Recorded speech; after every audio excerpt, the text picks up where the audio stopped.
Hello.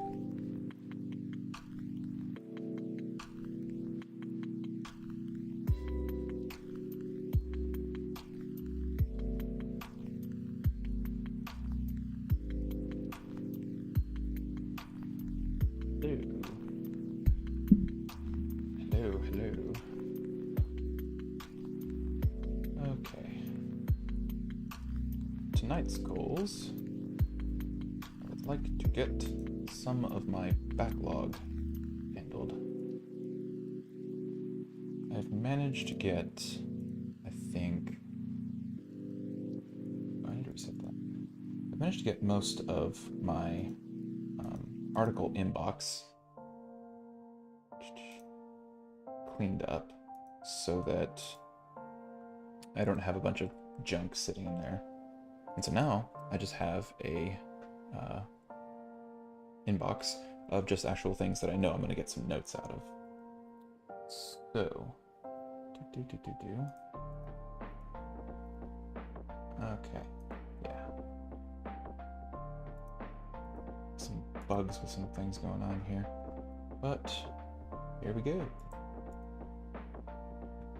Time to start. I was going to start on this article about the hedonic treadmill.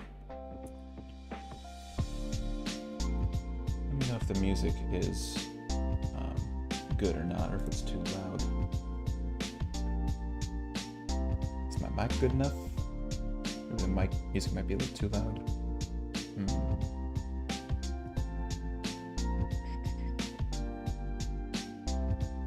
Well, you guys can let me know if it's too loud or not.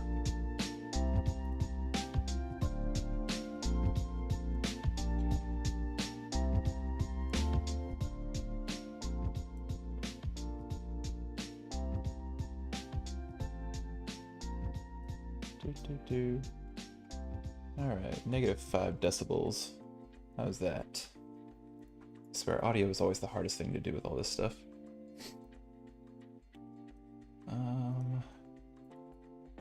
Hedonic.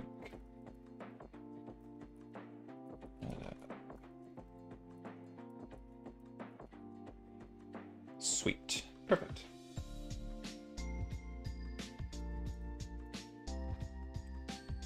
Adaptation. It's the observed.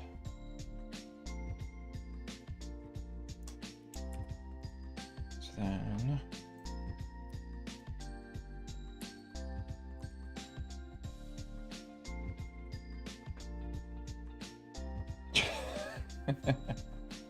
don't worry, I've been trying to get out and actually walk more, and I have failed. I have failed miserably.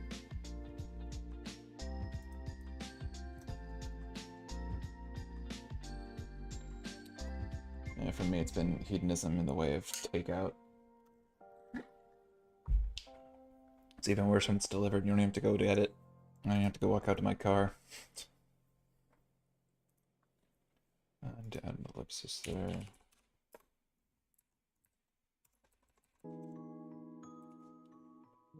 It's the observed tendency of humans to quickly return to a relatively stable level of happiness despite major positive events in life.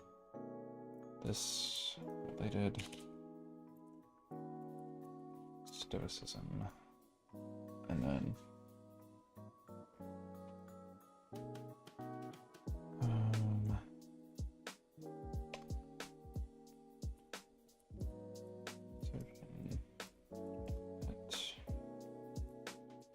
humans will always return baseline level happiness. Yeah, conveyor belt of food into my face.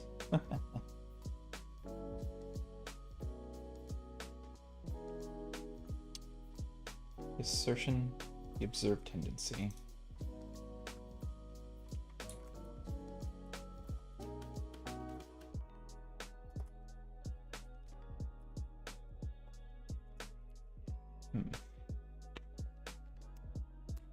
Hey, Jordan.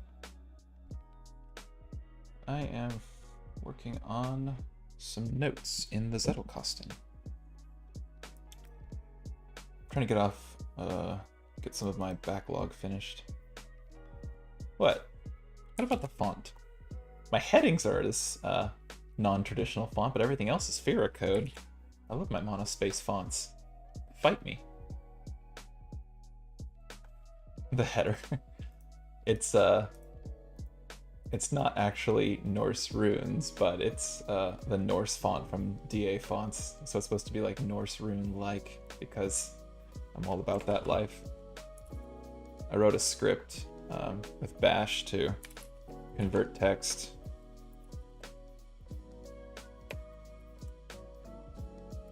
So I can easily just do stuff like that. But that would be cumbersome to actually read in real time. So I just got the Norse rune-like font. That's good enough for me. Oh man. You guys wound me. You wound me.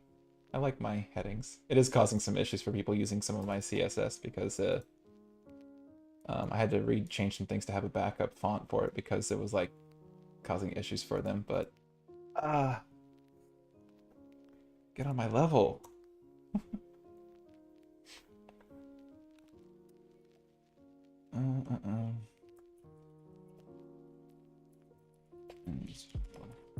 Adapt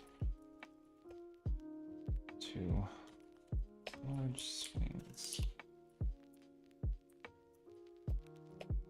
in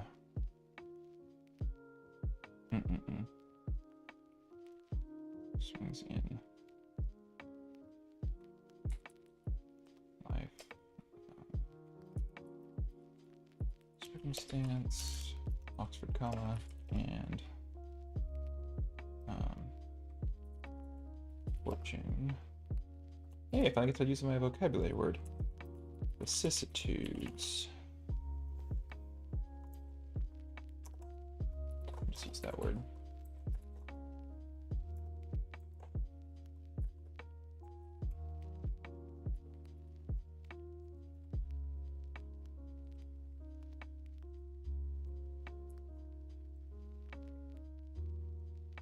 We will adapt to large swings in life, circumstance, and vicissitude.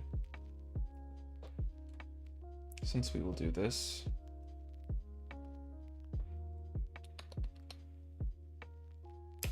it is little value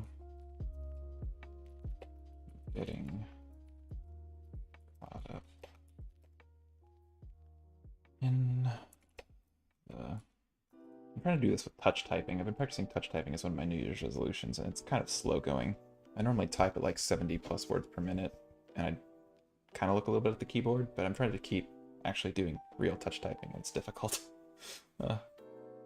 As a designer, that typeface triggers me too. I'm sorry.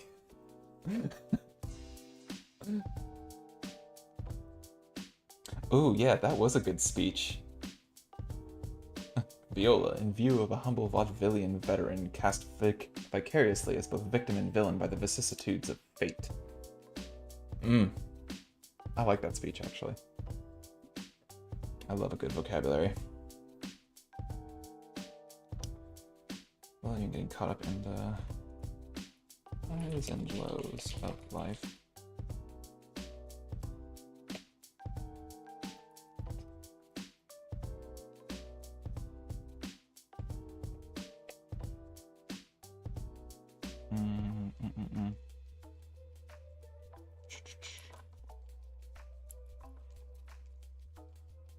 Oops, what am I doing? What am I doing?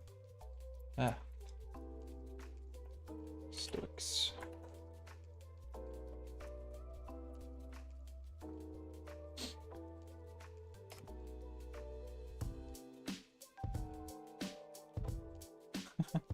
Random fact knowledge is fun knowledge.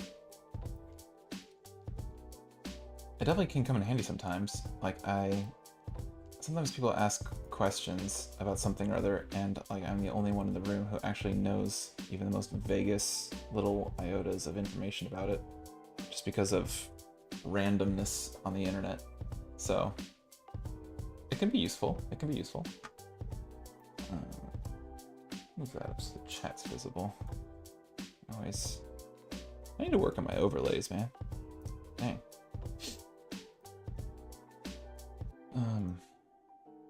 What is it? Endurance of suffering and pain, I believe it is. Indifferent.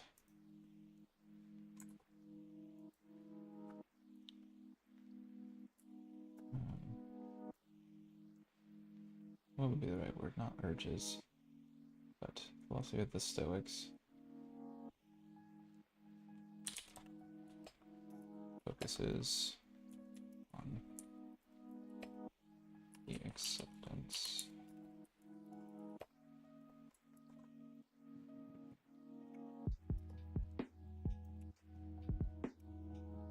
Acceptance and indifference.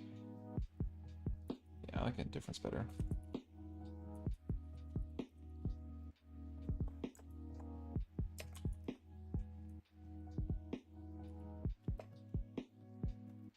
This is indifference. Focuses on indifference. Indifference towards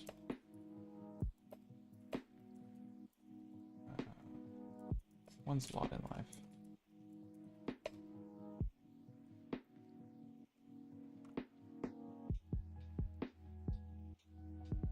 Up in the highs and lows, so I don't want to repeat that twice though. The philosophy of the Stoics focuses on indifference towards one's lot in life.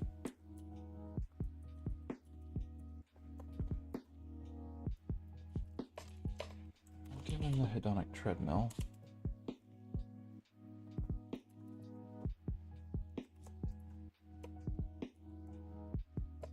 it also makes...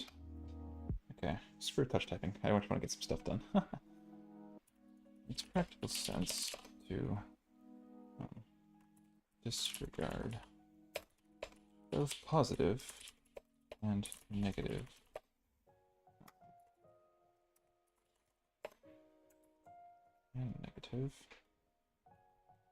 emotions as ultimately circumstances will improve or you will eventually have to return to Earth.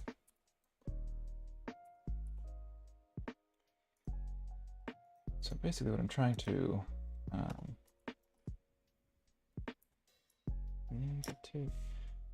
get at is how the hedonic treadmill means that you're always going to return to a baseline level of happiness. So if you get really happy about something, or if you suffer some misfortune or tragedy, the opinion and teachings of the Stoics is that you should accept both of these outcomes with indifference. And I'm trying to tie this in with... What was it? Train of thought.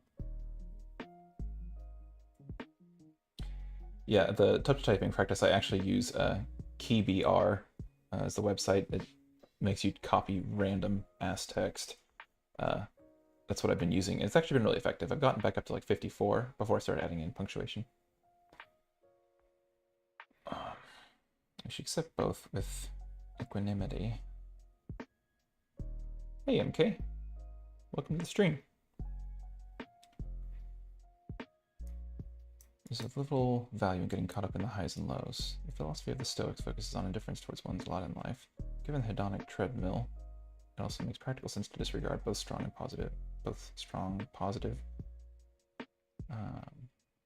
positive and negative emotions, as ultimately circumstances will improve, or you will eventually have to return to Earth. Simply put, you will achieve a longer and sustained level of happiness by not getting caught up on the roller coaster. Your personal circumstances.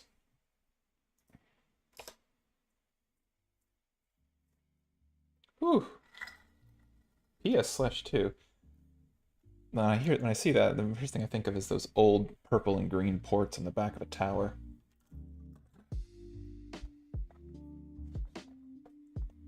By not getting caught up in the roller coaster of your personal circumstance.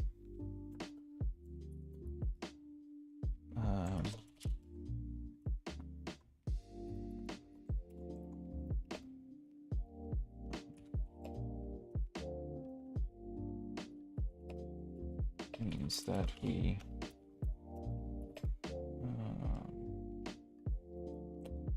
what else makes sense?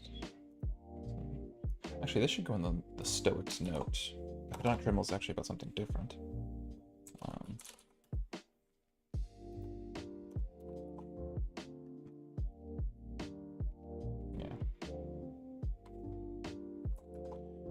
The hedonic treadmill also means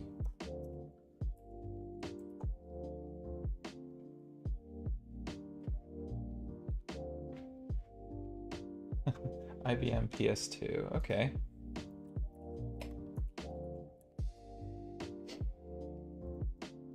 Whoa.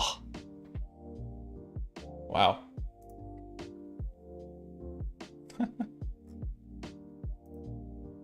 Oop, I see ThinkPads.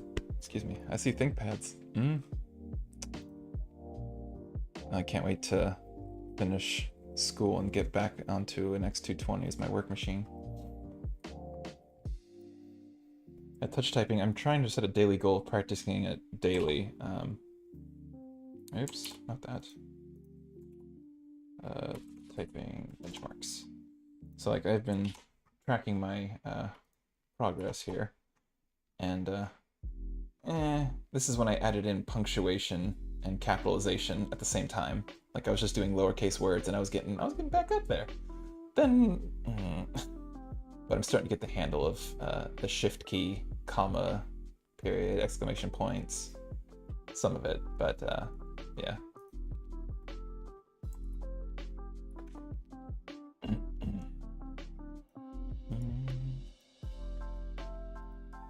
That we will go stunned. Doing that tracking in Obsidian. I have a markdown table with my link to my daily notes for the day that it is, and then I just have a table with the values of my words per minute from both the KeyBR and the 10 fast fingers, I think it is. Yeah, 10 fast fingers. Those two sites, I practice my typing. And then I'm using a plugin for Obsidian charts, and I'm using some line charts. It's pretty similar to C3.js, but a little simpler. Labels, series, that's about it. Lag.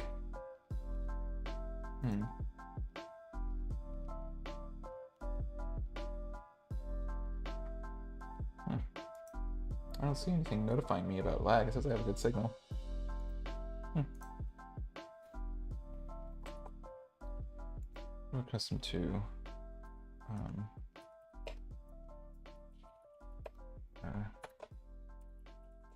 present circumstance, be it either positive or negative.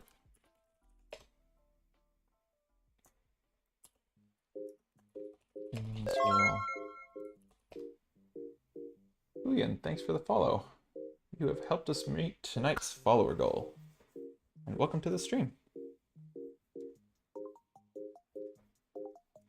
Yeah, I do normally use spreadsheets, but I'm trying to just do stuff like this in Obsidian, and I have links to all these pages in my daily notes, so every day when I do my daily journal, it just has like a checklist of things that I actually need to complete, like tasks for myself.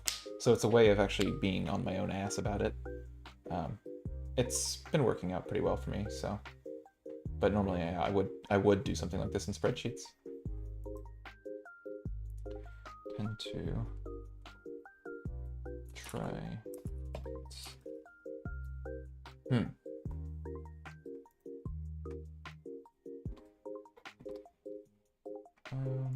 That's what bullet journaling the style of no plan.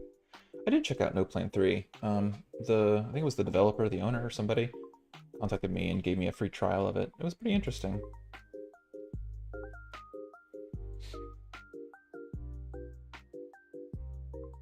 A present circumstance, be it either positive or negative.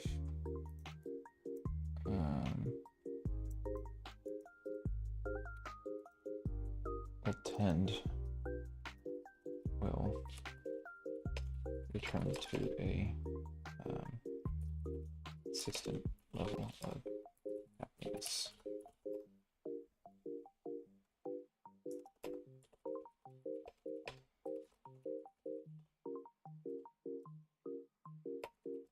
The adrenaline will wear off, as will the excitement, and we will settle back into the present moment. Imagery that comes, I can't spell, that comes to mind are someone. There's two events. One, someone is there. Why did I go up there? Imagery. Someone is captured, sold into slavery. What will then occur after all of the initial negative emotions, realizations, and thoughts?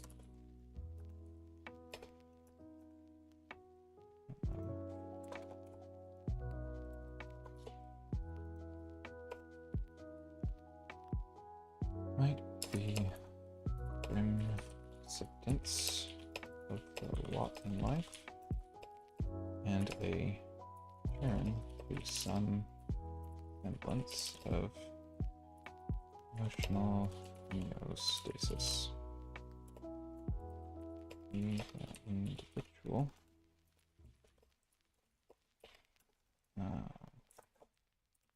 finding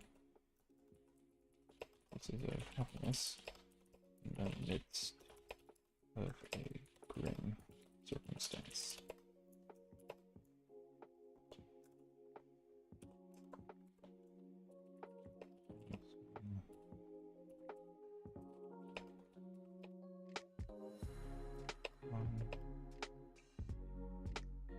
That's not a great example. What's something beneficial?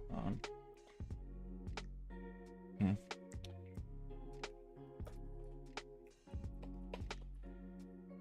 day off of toil and spending it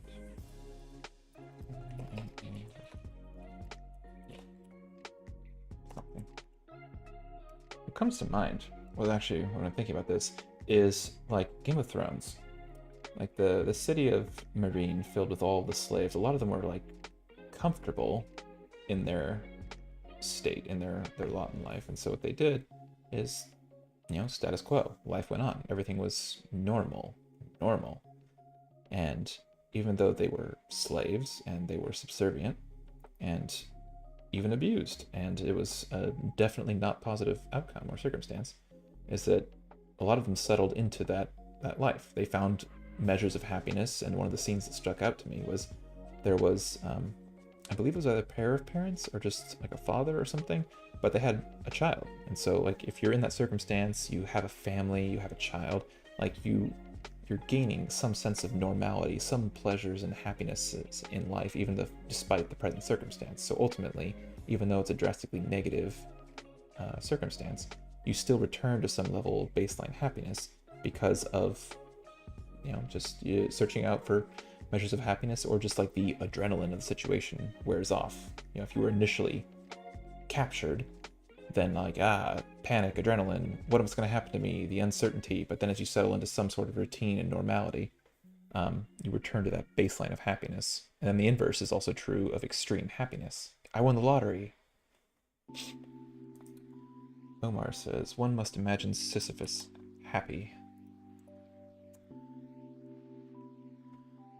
Myth of Sisyphus.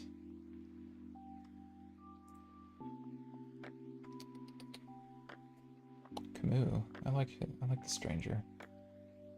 Always finds one's burden again, but Sisyphus teaches higher fidelity that negates the gods and raises rocks. He too concludes that all is well. This universe henceforth without a master seems to him neither sterile nor futile. Each atom of that stone, each mineral flake of that night-filled mountain in itself forms a world. The struggle itself towards the heights is enough to fill a man's heart.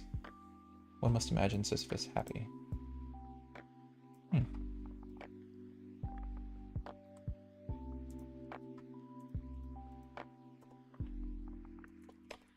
The inverse of this being extreme highs, such as one's winning the lottery. I'm not familiar with Sisyphus. Lottery. The initial.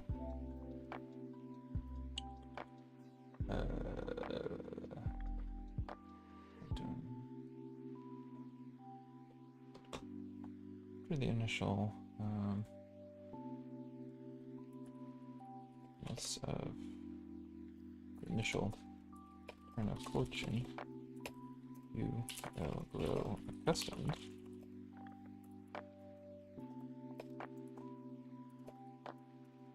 or new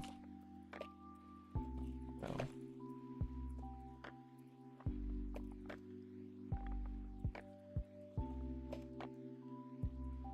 to grow critical and used to the outcome of winning.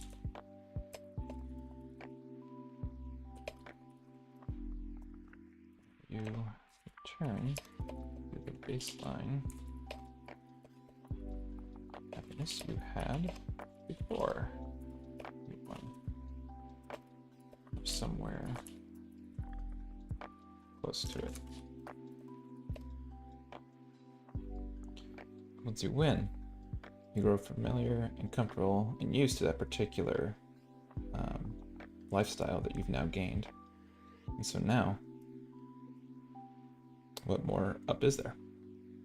You need to find something greater to strive for.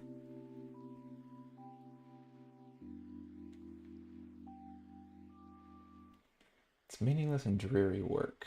Oh, sorry. Sisyphus is a figure in Greek mythology doomed to repeat pushing a boulder up a mountain only to see it roll down again. Oh, yes, I do know that myth. Yeah, I do remember that one. It's meaningless and dreary work. Camus used this story to talk about his philosophy of absurdism.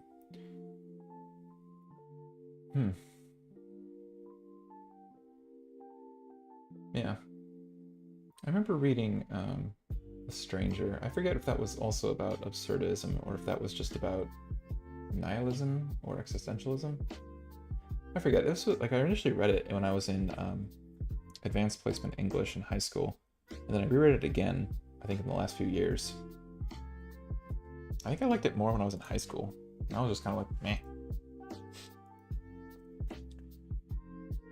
But to regain that, I need some new shot of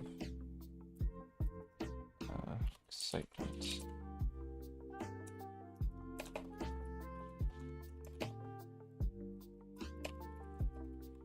A new shiny toy.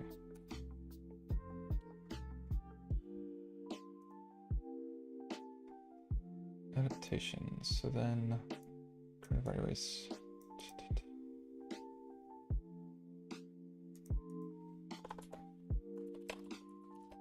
So much. Happy you come in life, or how bad life gets. Ultimately, you will grow accustomed to your circumstances.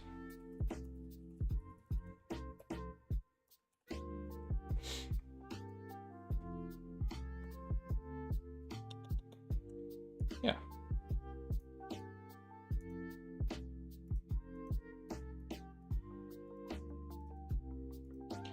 Okay, that handles that note. going to do one on Maslow's hierarchy of needs.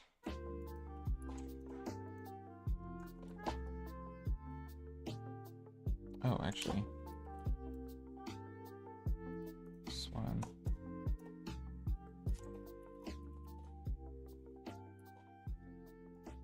There we go.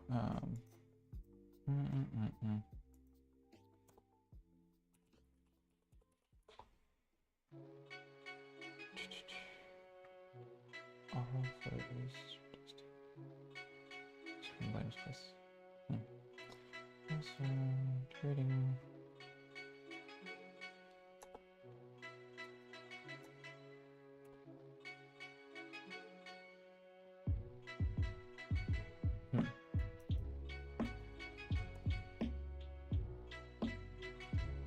Camus saw Sisyphus's meaningless work as a metaphor for office work and factory work.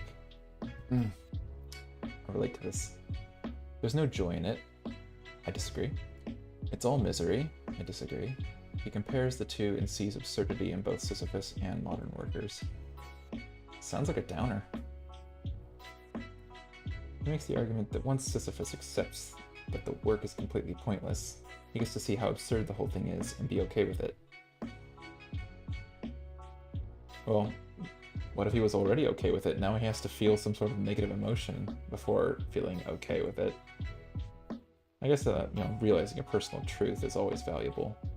I'd rather have truth and knowledge than ignorance, and ignorance is bliss. But then again, you start getting into things like the Matrix, where is ignorance bliss, or would you prefer the truth, no matter how dark and grim it is? So ignorance is bliss. Sisyphus is happy.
Is HTML.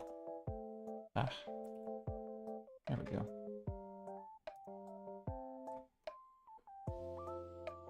When I think of Stoicism and the story about slaves, I think of Sisyphus being happy.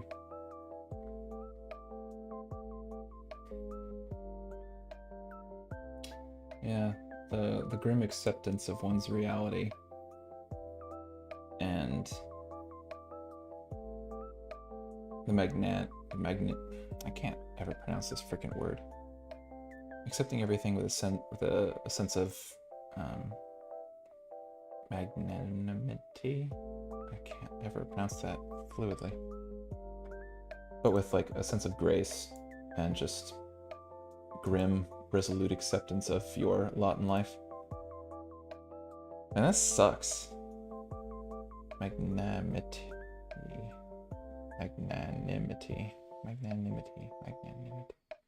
It's a hard one. Tongue twister.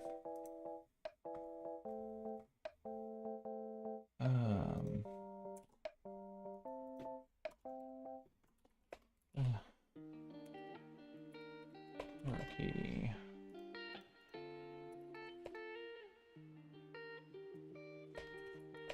Let's do the idea. Magma itty bitty. Nice.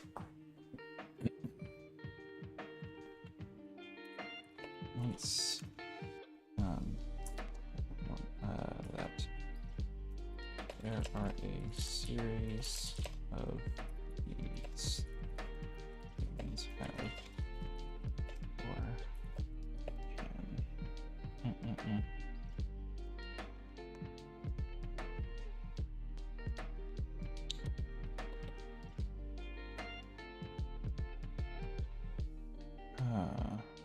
Motivation, human behavior. Benefits all self-actualization. Intrinsically partake. Study how humans intrinsically partake in behavioral motivation.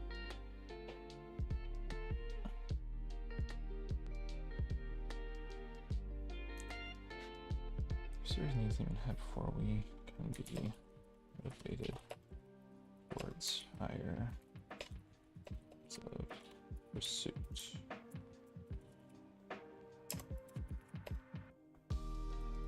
You wouldn't spend your whole day thinking about the meaning of life if you were lost in the wilderness. No food, water, or shelter. Very immediate motivation is the satisfaction. Satisfaction? Fulfillment.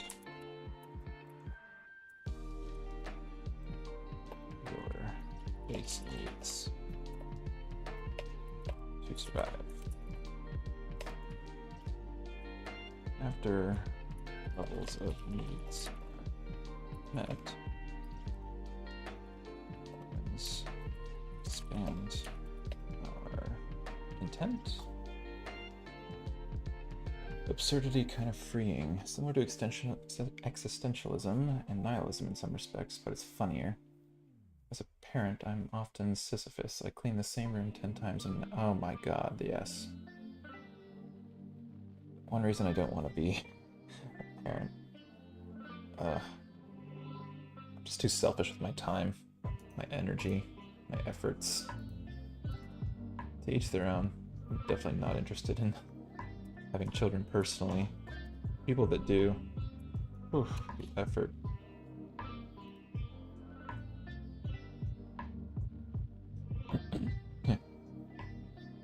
Except that you have to clean the same room 10 times and step on the Legos every damn time.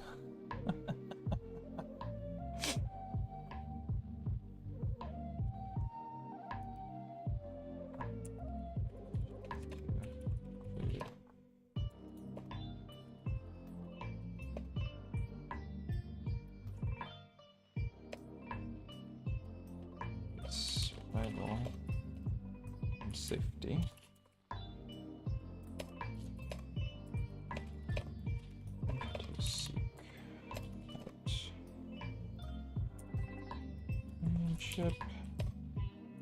Relationships, even a sense of belonging, unity, and achievement. Simpler tribal cultures.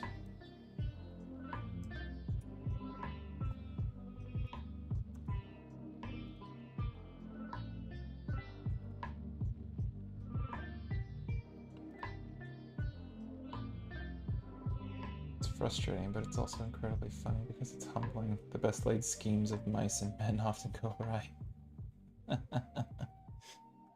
Yeah, don't plan on being on time. Somebody will forget how to tie their shoe, and then you'll spend 15 minutes just trying to find it. Oh, it was underneath another shoe or inside of another shoe because I wanted to see if their foot was as big as your foot or if their foot could fit inside of your foot. And so that's why their shoe was lodged inside of another one. You spent 15 minutes looking for it, 5 more putting it on. Now you're 20 minutes late because you haven't even left the house yet.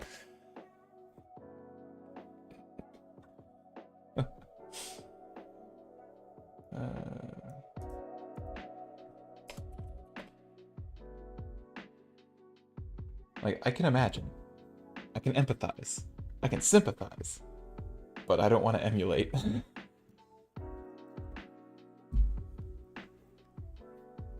Definitely a teach their own type of thing.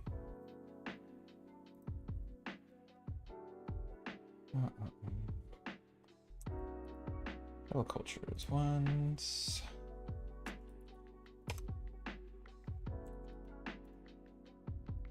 Isn't their discovery more important than most of our meetings? Yep. It really just comes down to, like, as an adult, are you able to realize that in time before having an adverse outcome and reaction, and instead, like, discounting the fact that everything in life and existence is completely new to these little individuals, and they need to learn everything from scratch like you had to do, and you've forgotten what that is like and how that it feels, and experiencing that. And so being patient to literally discover that, oh, this thing is red. This thing is red and it's shiny. This thing is red, shiny, and ow, I'm burned. I'm crying because I'm feeling things in pain. And now I need to handle that and process that. What is pain? What is feelings? How do I express emotions? And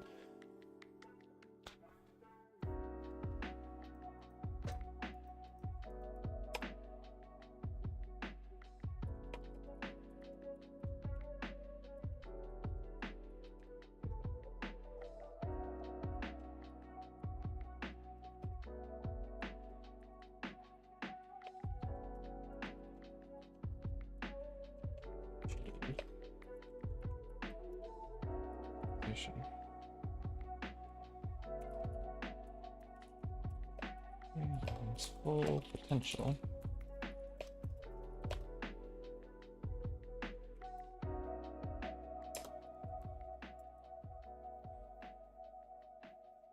Oh yes, there's a lot of adults who haven't figured out how to do much of any of the essentials, and oftentimes it's not wholly their fault. You're not responsible for the programming you received as a child, but as an adult, you are 100% responsible for fixing it. And in the age of information, ignorance is the greatest sin. There's information aplenty. We should always strive to try and better ourselves.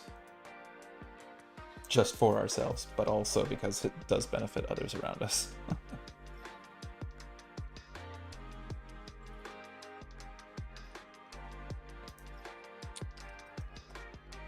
Hierarchy, basic needs. Okay, so let's get some of this like that.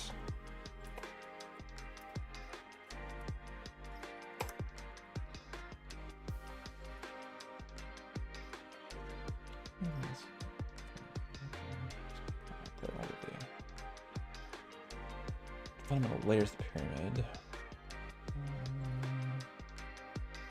may not be a physical one. It's basically needs best to be met. Build on a strong foundation. Strive for constant betterment. Individual focus on different needs, different times.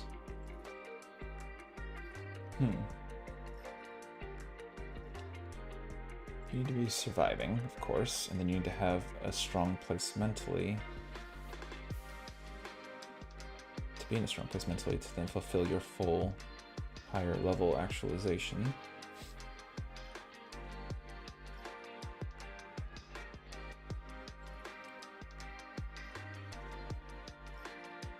Yes. So you need those psychological needs.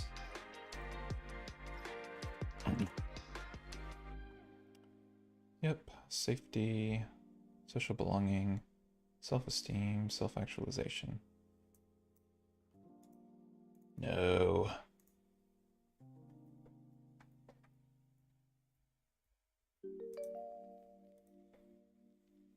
This conversation is so philosophical. Get me talking.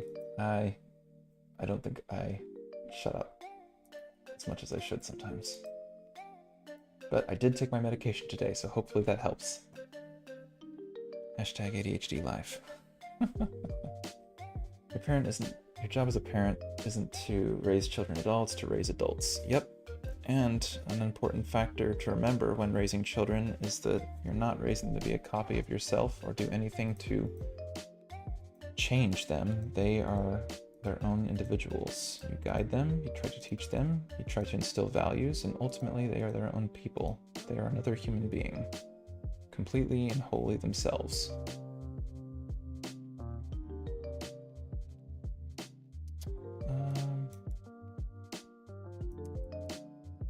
Widespread influence outside academia is probably the single most telling evidence of its significance. It explains human nature as something that most humans immediately recognize in themselves and others. Still, academically, The idea is heavily contested.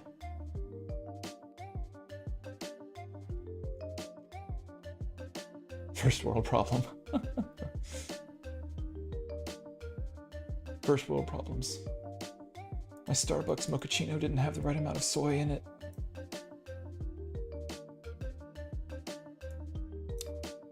Deep theory. Okay. I'm satisfied with that. I don't need any more. I'm just trying to get some of these ideas I had for notes that I wanted to do. Okay. Anki and stats are going to wait for later. Some of these other ones I can do.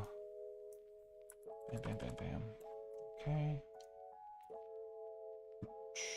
Let's do asynchronous communication. That's been something I've wanted to do.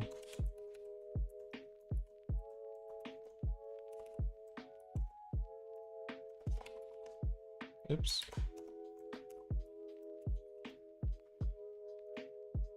Oh, wait, Maslow. I need to change you. Okay. Maslow's hierarchy of needs.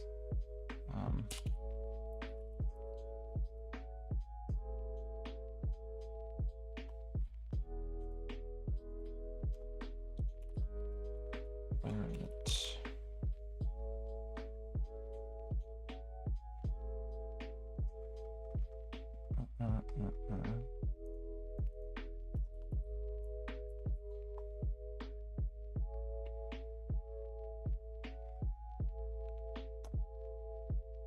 Basics, productivity tools.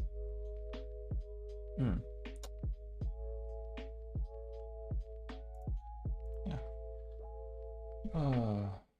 Yes, but at the same time, while they are their own person, you're not. As a parent, you can't be your own person. You have to respect them, but they will not respect you. Yep. It is a one-sided relationship until they get out of their freaking lizard brain and start using their frontal lobe more. Oh, thanks. I don't feel like it's not where I want it to be, but it's always a work in progress, so I try my best. I definitely noticed a change, at least in myself anyways, when I was, I want to say, maybe between 23 and 26. Because, you know, I'm not sure if it's just male brains are a little bit behind, or if it's just people and humans in general. I don't know, so don't take this with a grain of salt. That the human mind doesn't finish maturing completely, fully, until you're like mid-20s. Sometimes I've even heard early 30s, but I'm mostly just heard like mid-20s. And I definitely noticed, because I do have ADHD, so I do have issues with impulsivity and executive function. But besides that, looking past that, I definitely did notice a gradual increase in my ability to actually have some foresight into my actions and their outcomes. And like the ability to actually think about and control and reflect on my behavior, starting more around, I want to say, probably around 24 to 26. After that, I definitely started feeling like there was definitely a separation between me and people in high school who are still in high school. Like, you get older and you start realizing that, oh, I definitely do not relate to the people who are currently in high school today. You feel different beyond just age, but like you feel mentally different, and the way that you approach, think, and react to things. So I definitely noticed that change, anecdotally, but I am Xavier. This, what is happening here? What have I joined? You have joined the ADHD stream of me, where I am getting off topic, but this is a stream about me taking notes using the Zettelkasten and Evergreen note-taking systems with the Obsidian application that I make a lot of my content on YouTube about right now. Some of the topics I'm writing about are getting us caught up in different topics. Hierarchy of needs, self-actualization. Okay, asynchronous communication.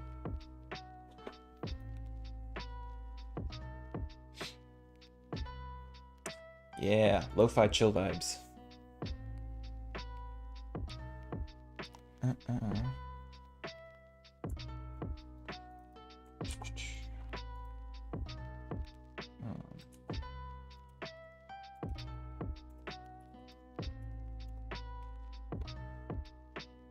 Not existing or happening at the same time.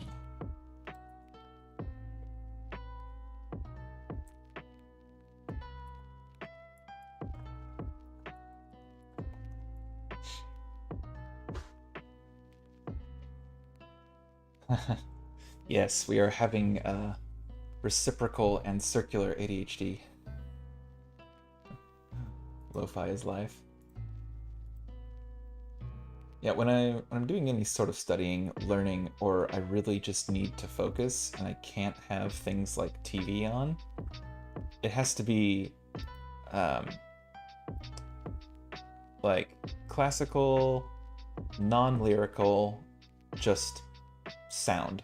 So something like lo-fi is great, but like also if it's in a language I don't understand, that's fine too. I listen to a lot of neo-pagan folk music, so I don't understand a lot of the languages.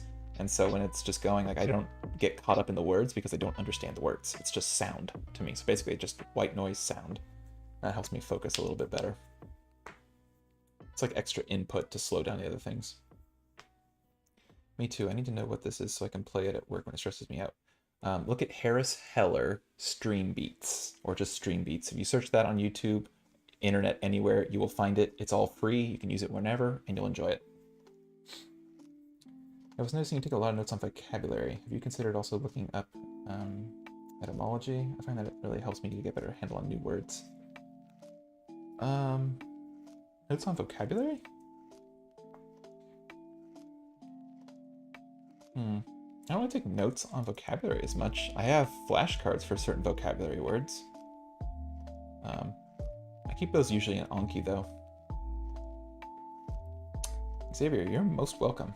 Enjoy. I love String Beats. I'm glad I discovered it.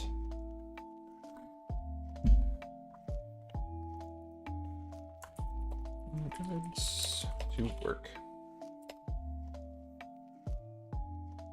Oh yeah, the definitions, that was for Anki. I have a bunch of cards for, I was just trying to learn a bunch of different words and terms. Did I put terms in languages?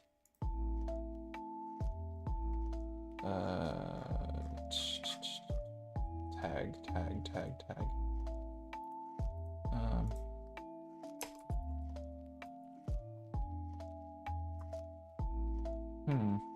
Oh, there it is, terms.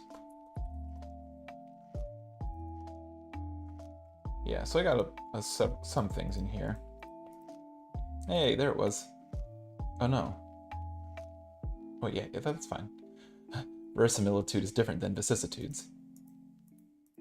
Vicissitude. Vitriol.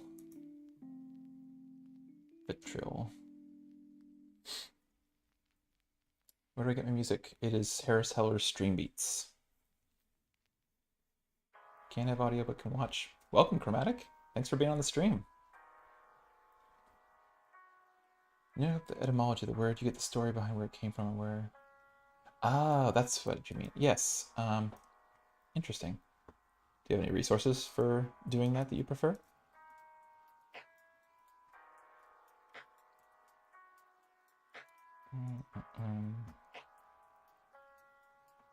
Wow.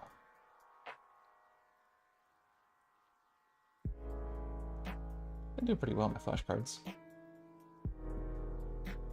I actually took a bunch for a class I've been taking, and I actually have the final exam tomorrow morning. Okay.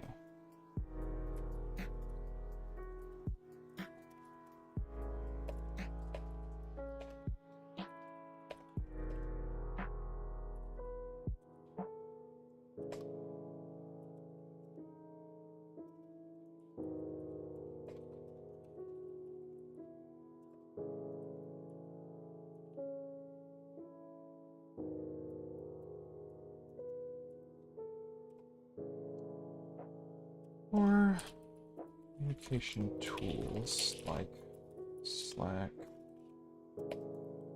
MS Teams, etc.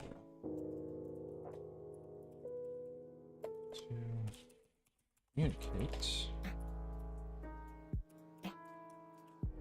Sync, MSA benefits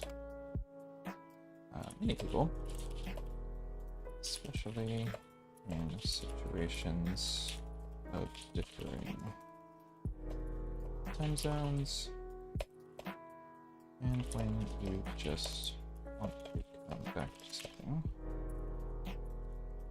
a designated time. Of mind, it's when people like and I don't have UA in here. Okay.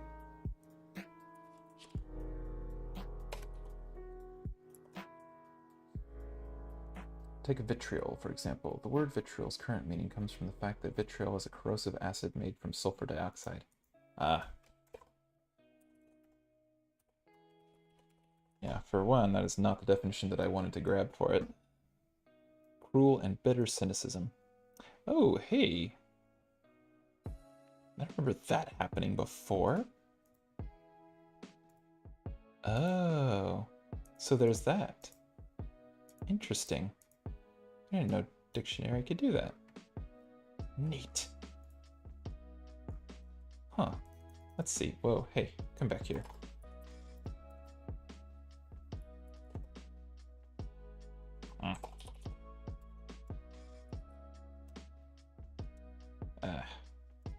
Come on now. Okay. So, vicissitude.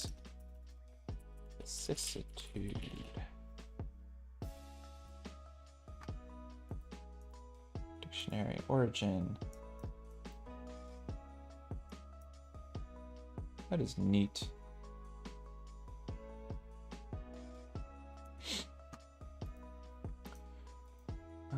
UA. XIE.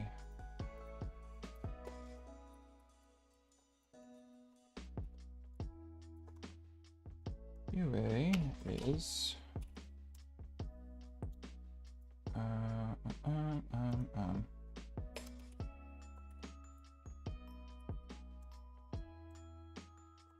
okay, I'm not done yet.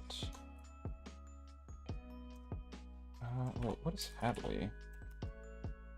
Do I have him? No. Okay.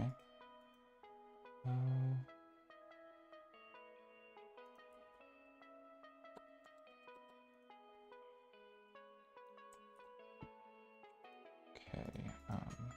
Before the title.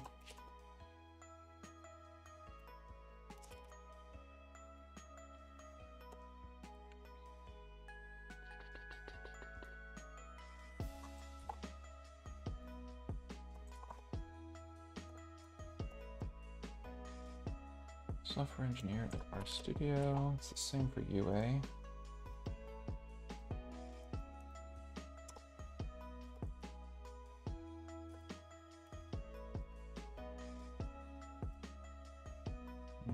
Primary engineer over Markdown.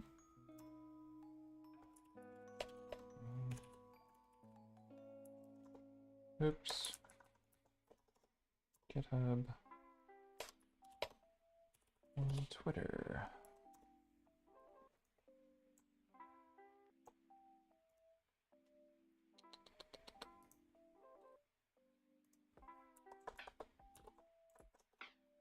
Put that there.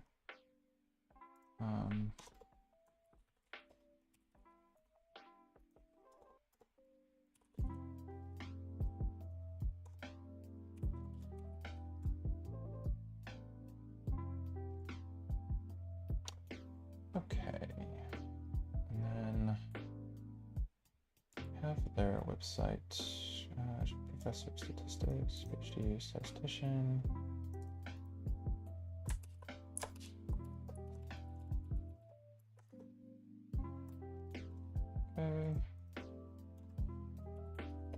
Ah, caps lock, go away.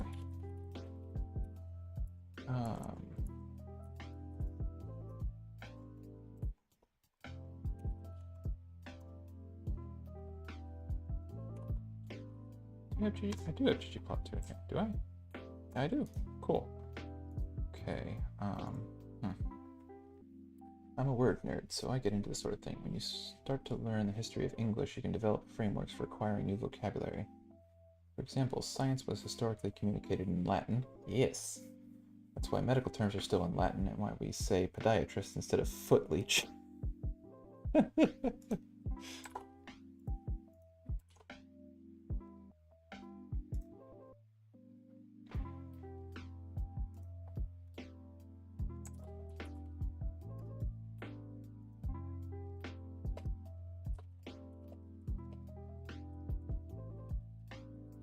To email twice.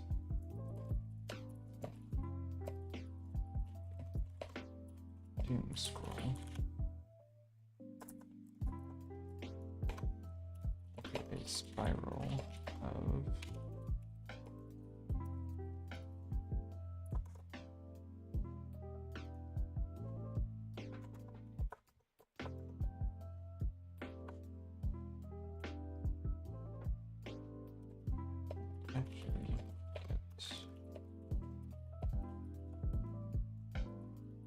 others are aware of the times that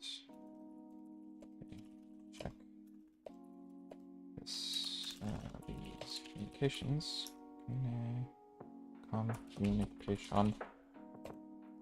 methods. Simply word into synchronously processed.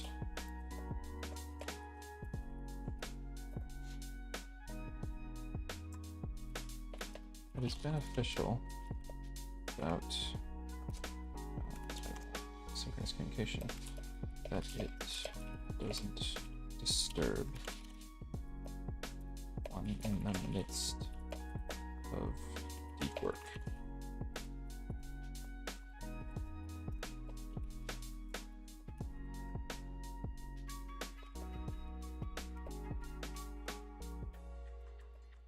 Instead, allows one to work at the work really without distraction or interjection of mandatory synchronous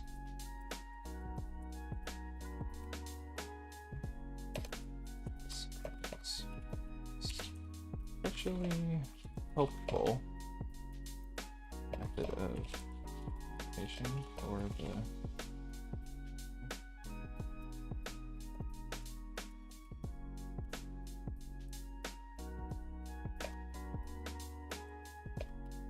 individuals with PhD.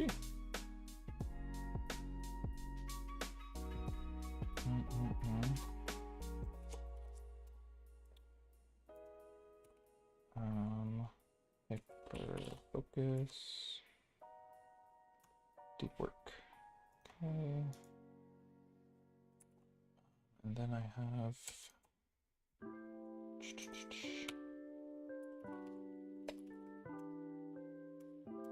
guess the only time I mentioned it was in the title. I wish I could sit here and ask you a zillion questions about everything I'm seeing, but I'll spare you as my meds have worn off. Fair. My long release concerto already wore off today, so I'm on my short-acting Ritalin right now. Feel free to ask. I enjoy the active chat. This is a just chatting stream, so I've already gotten a lot of work done, so feel free, please. Please. I insist.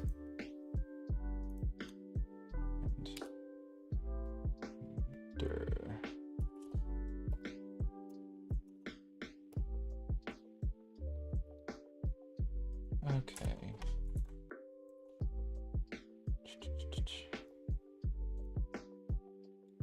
Still allows one to work freely without distraction or interjection of mandatory synchronous communication. This is especially helpful. Field of having to be idiot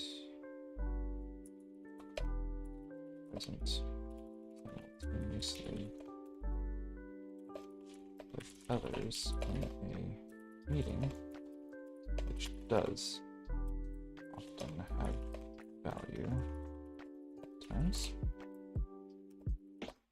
The principal message can be conveyed in a method or medium that is available for consumption and consumption, some way of saying internalizing without actually using that particular word. Consumption and not assimilation. I'm actually thinking of the Borg.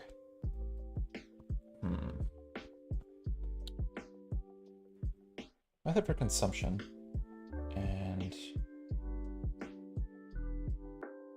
help me out here, Omar.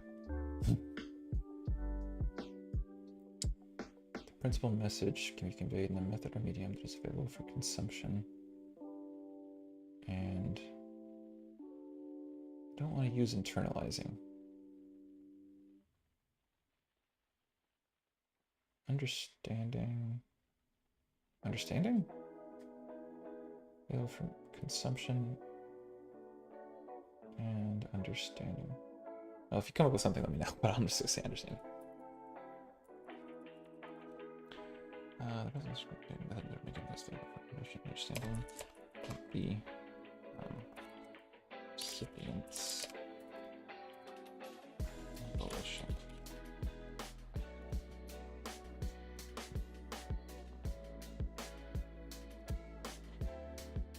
Recipients.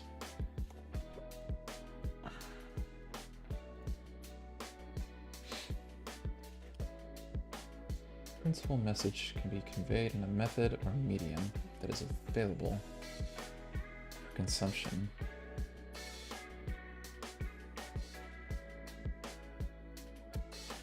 Consumption and acknowledgement, understanding, internalization, embodiment. Now, digestion.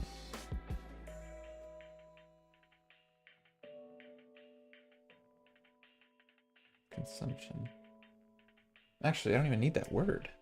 I don't need a secondary word. I'm being extra. Method or medium that is available for consumption at the recipient's volition. Perfect. Instead of having to be immediately present, it could be consumed on your own volition, which allows those engaged in deep work to stay in that state for a longer duration, undisturbed, instead of having to pivot focus for a pressing communication taking place. And so because this is able to occur undisturbed, instead of having to pivot and focus for pressing communication, they can then stay in that state.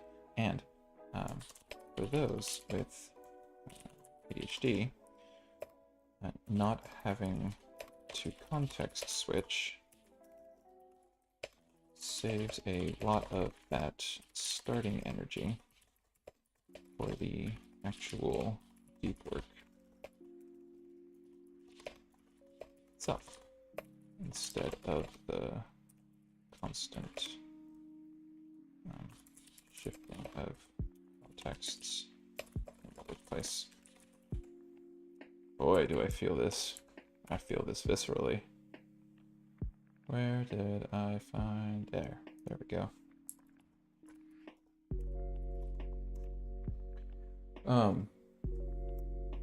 Angelica, do you keep track of your interactions with people in Obsidian? For example, person A said to me this time, and then linked to a note about that topic.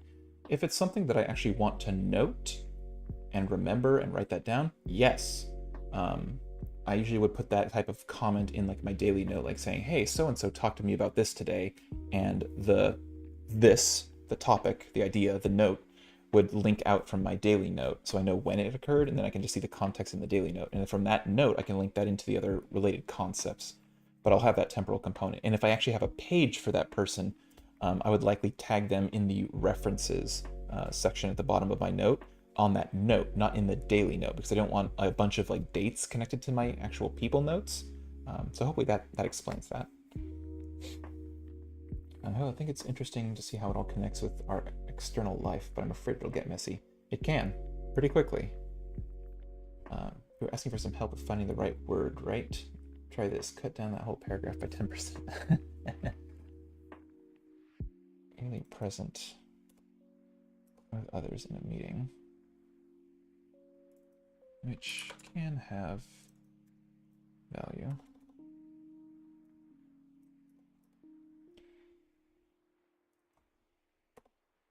The message can be conveyed in a method or medium that is available at the recipient's volition, which allows for disturbed deep work.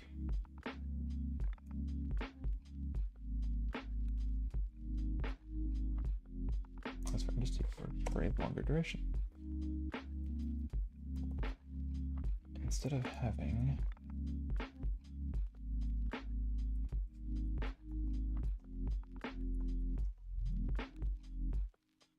bidding focus for present communication taking place,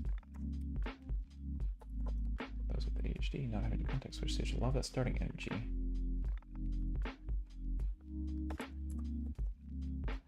Oops. Perfect. Thank you for sharing your thought processes so transparently. It is fascinating to see how you work. What is that pop-up for words you're using? The pop-up? If you mean this, it's I'm actually making a link to other notes. And I'm glad you enjoy seeing my work. Does related always refer to another permanent note, or is it also to literature notes? Related would be to, for me, this is my system. Tags are links to other notes that don't exist, or basically how I treat tags. I made a whole YouTube video about that whole entire concept and paradigm. References is where it would link to either the source, so it could be something somebody said to me, and I would reference that, hey, so-and-so said this to me, and this is where this whole note and idea came from. Or a literature note.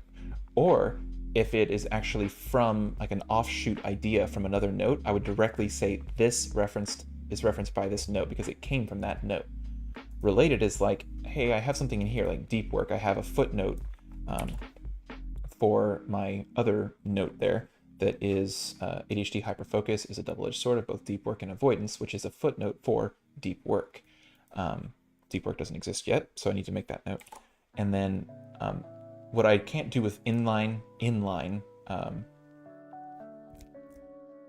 linking, so linking the actual text because my notes are like long named like this, but to embody like an atomic concept.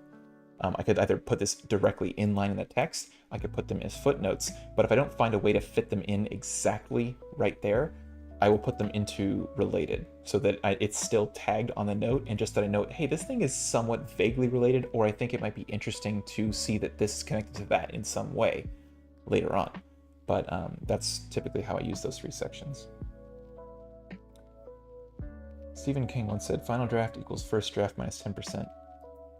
It's not bad. Yeah, this is like the initial brain dump, and then over time, reviewing random notes with the random note feature is definitely how I intend to refactor these, but good advice. Good quote.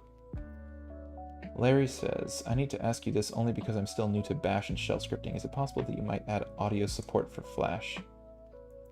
Oh, wow. If you're using my Flash script, wowza. Long term, ultimately, I have absolutely no time for anything like that right now. Long term, I did want to actually flesh out that project and take it somewhere. A terminal specific form version of Anki would be cool. I have some ideas I want to do with it, but the project is not dead. I eventually will return to it, and I do want to do some things with it, but right now, I just don't have any time. I have absolutely no time.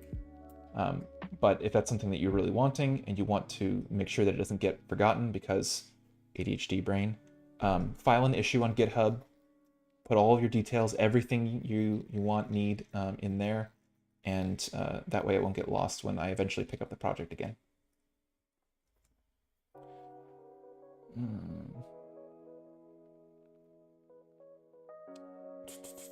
Undisturbed versions of pivoting focus for RPC communication taking place. Also, individuals.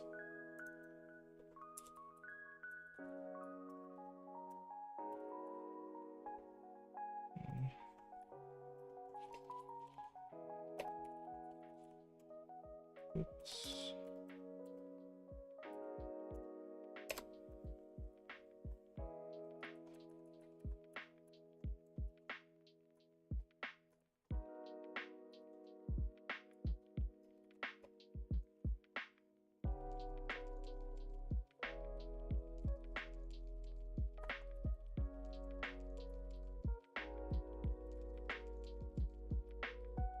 Neurodivergent individuals, such as HD.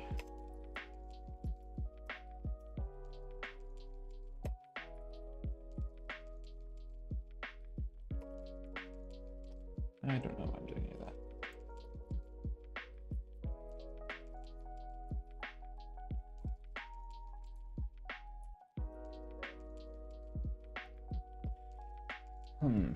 Okay.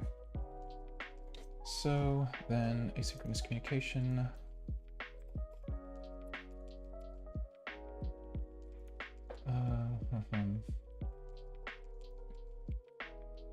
We got deep work listed in there. I need to actually make some of these.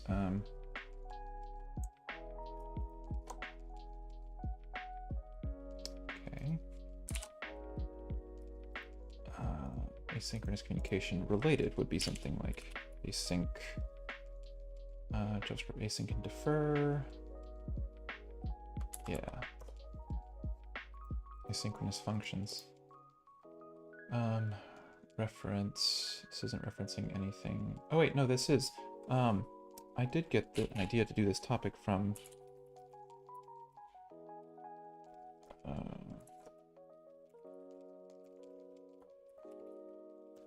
okay, so I don't actually have him in here. Okay.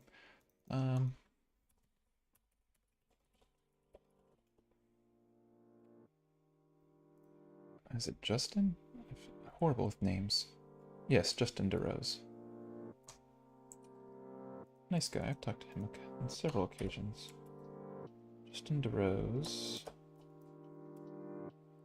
Then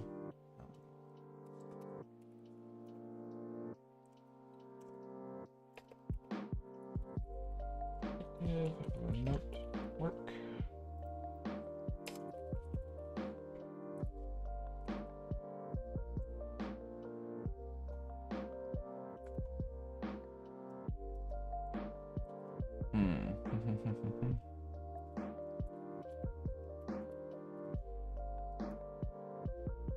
Blackberry. Though I am not interested in Obsidian, just dropping by to say hi. Hello! Welcome to the stream and thanks for dropping by. YouTube. AM.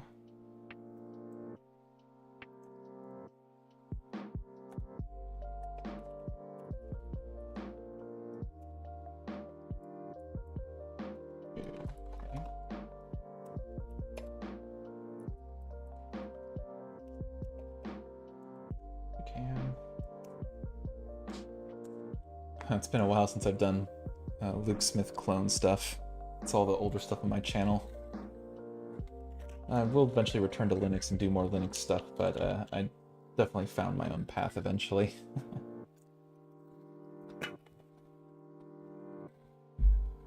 You emulate what you like and what you see is successful until you eventually find what you can add that is uniquely your own.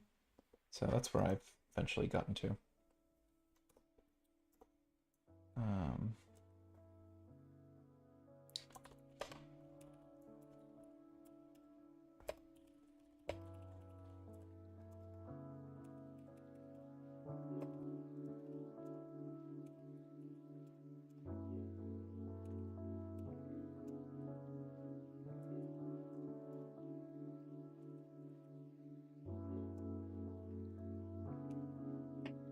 Pacing gives people the ability to choose when they're going to tune in, which allows them to plan uninterrupted blocks of deep work, eliminating the cognitive load of task switching.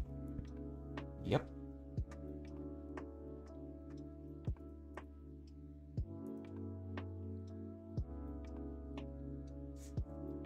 Yeah. It definitely is a reduction, because context switching is horrible. It's horrid for me.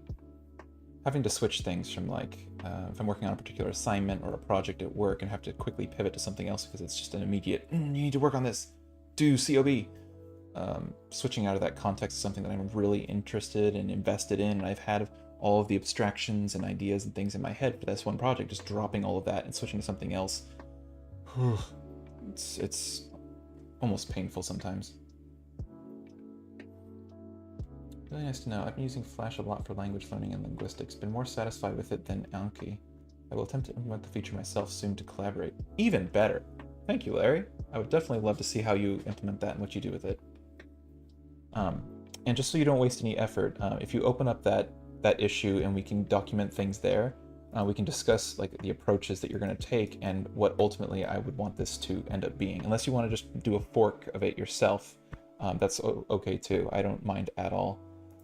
But yeah, I would definitely welcome that.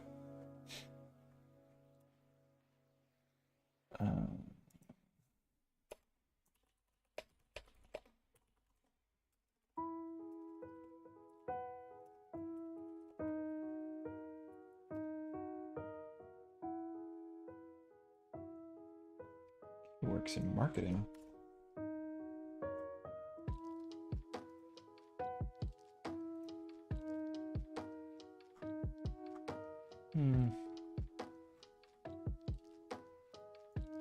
I forget. I think he's in marketing. He works for Discourse.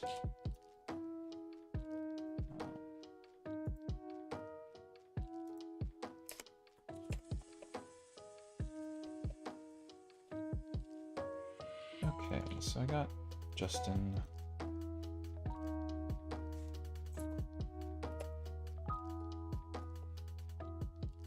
Tags for this. Communication.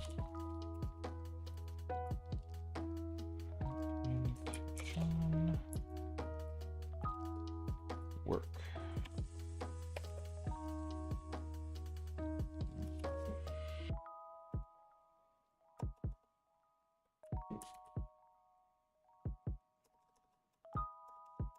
Okay, so then I know I have some notes on ADHD about this. Context switching in any case.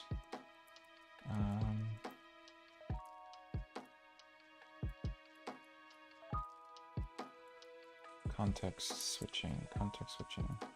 Okay. Clues? No, it's okay. Context language. Nope.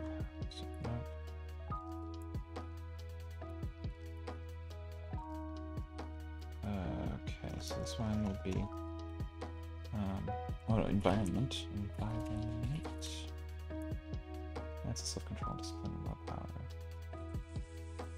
Okay, something in there about that.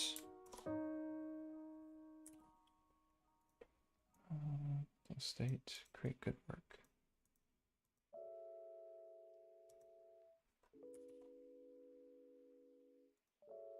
I could also put in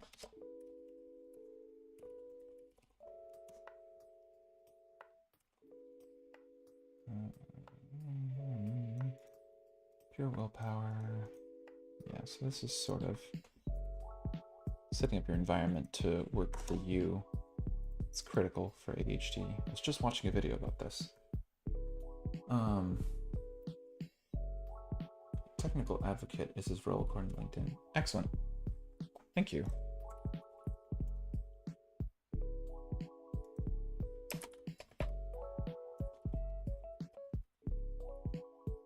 You should check out his YouTube channel. I like a lot of his videos. He did a really great one on Neurocache. Okay, so then I got deep work and doom scrolling as notes to flesh out. Oh wait, async, I did change that one, right? Oops, actually this one needs to be changed here. Okay. Yes, okay.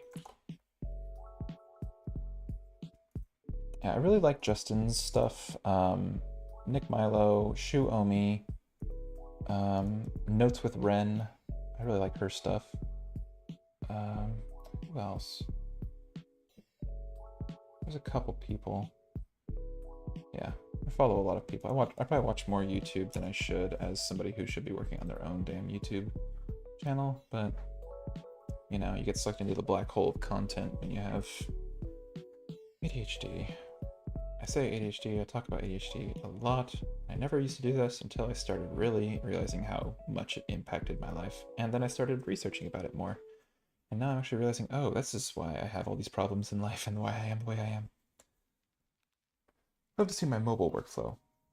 There's no mobile app yet. There's no phone stuff yet. I do have a video planned probably for not next Monday, but the Monday after, maybe, if I can film it this weekend. The video on doing work on literature notes with an iPad, or like Zotero and an iPad workflow. But as far as like mobile stuff, usually I'm not in the state to do this type of deep work unless I'm in like this particular scenario. Weirdly enough, I'm able to do really good work on stream like this, even distracted by chat. If I'm just left to my own devices, sometimes I just wander off into internet land. But if I'm out and about, usually the only thing I'm touching is like my daily notes. But if I did, I have my whole Git workflow video that is puts my whole vault onto GitHub, so I can edit things with like code spaces, VS Code, or logsec if I was going to use logsec, but I don't.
Okay, reference.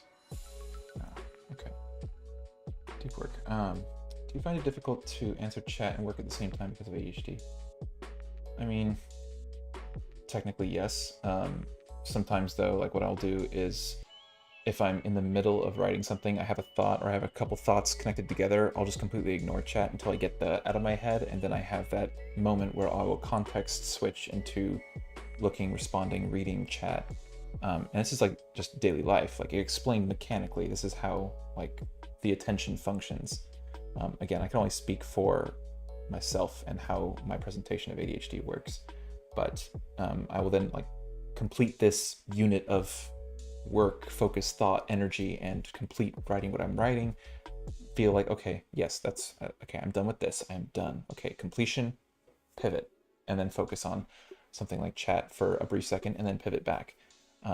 Doing this repeatedly throughout the day is very tiring. Doing that is very tiring, but it's more tiring when you are deeper into something. Like, yeah, I'm writing a note, it's not super deep work for me to just sit here, write a note, distill some ideas, focused on it, and then return to chat, and then go back and forth. Because it's like the start and end are very short. I don't have to go in very deep into this to then reach that end. Whereas something like software engineering, you're going deep into abstractions, thinking about how things fit together, the long term, the goals, the requirements, the context, the user needs, all of that, then programming logic and data structures and your current ecosystem. And so you can see how like holding all of that in your head and then immediately having to drop and go to a meeting about something unrelated, friction. But something like this, less so. I find my laptop entirely too distracting normally. I'm trying to fix this by using workspaces and quitting applications more frequently. Same, yes. I use workspaces prolifically. iPhone distracting, agreed. The only way to narrow my focus is to put hard constraints on myself, like a notebook that demands that I write. Yeah. My recent rule I've been putting for myself that's been working, and just because it's a device and I really like it, I just got a Kindle, so videos on Kindle stuff coming sometime soon.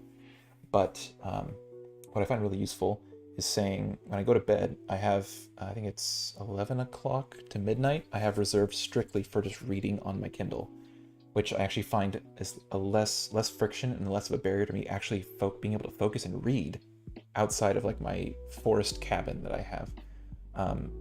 Which is a godsend because I've been wanting to read more, and I find it so hard with technology, being how into it I am, pulling my focus all the time. So a constraint I set for myself is 11 o'clock. You're in bed, you're reading a Kindle, and you're reading your book, and your phone is face down, and you're not looking at it. That's it. Shouldn't even have the phone in the room, but, you know, baby steps, I guess. Software is flexible and distracting. It multitasks, but I do not. Yeah, I definitely get sucked into software. I've seen numbers like the cost of task switching being like 20 minutes if you're really deep into something. Sometimes, and here's the kicker, here's what really sucks about this, is, yeah, if you have to context switch, it might cost you 20 minutes. But what I've noticed about myself in any ways is if I know, like, I have this large task, it's going to take a lot of deep focus and deep work to get into and to complete it. If I know I have a meeting in an hour, that I know that's that unit of time, that 1 hour is not enough time to get into the space, to perform the work, to test it, to make sure it's done, it's ready. The end point will take more than an hour to get there. I cannot begin that task, leave it halfway through, and return before that meeting. So that meeting is literally a landmine in the middle of my day, and I cannot even begin this task or bring myself to, even if I wanted to begin that task, and then separate from it, go to the meeting, return, and reconnect to it. I completely procrastinate on it until after that meeting, or after all of my meetings that day, and then begin the task. Oh, but now it's the afternoon and I'm too tired. I'll start again tomorrow when I have no meetings. It really sucks, and it's really, really hard. 4 hours away, can't do it. Oh man. I do have some more videos on ADHD planned, but yeah, I've started taking medication again after about 10 years, starting I think in August? That's right when I started school again, I think. Skip meetings. Oh boy, I wish. I hate in-person meetings because most of the meetings I'm involved in are meetings that could have been emails. Or even then, like, what is in the meeting literally doesn't even need to be a meeting. It's like, or an email. It's like, why? Any of it. Security. Thanks for the follow. Welcome to the stream.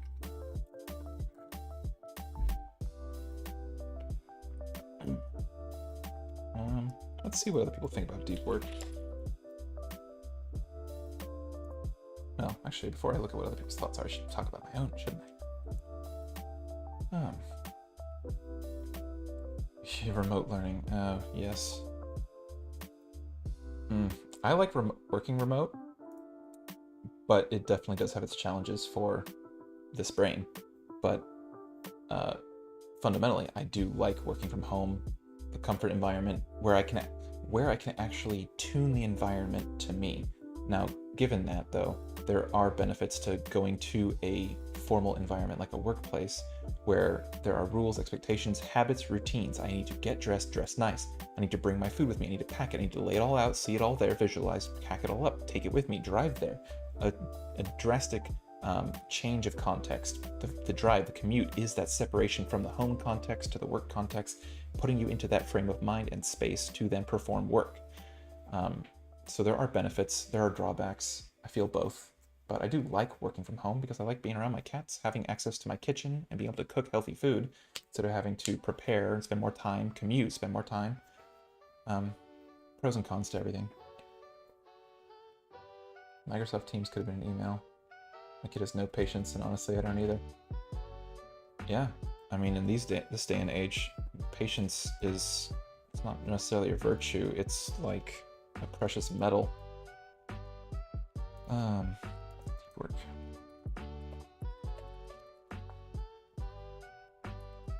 It's the accomplishment. It's the result of focused effort and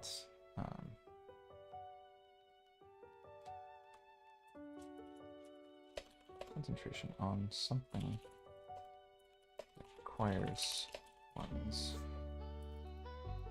full faculty. Requires one's focus and faculties.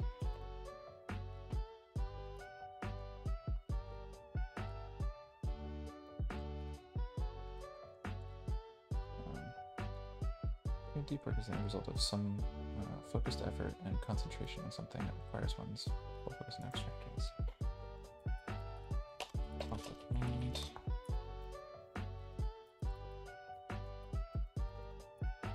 Subject. Types of work that require lots of abstraction and thought. Software.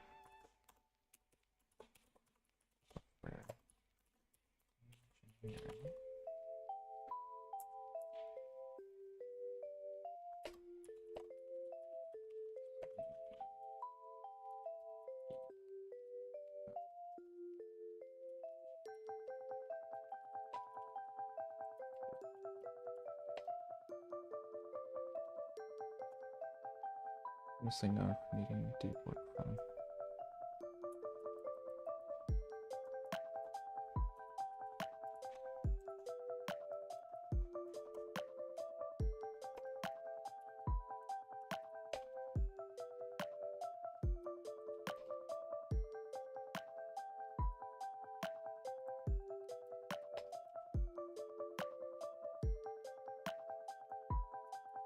With HD, hyperfocus is a double-edged sword, both with deep work and with focus. Caleb, wow. Wow. Omar, oh, I do too, but we're in this early stage of remote school where people are trying to bring this analog into the digital world in the most obvious and direct way possible. Educational skeuomorphism. Dropping some big words on me there.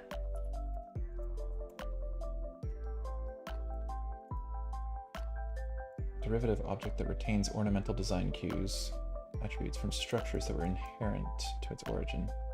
Pottery embellished with imitation rivets. Good use of word. I like that.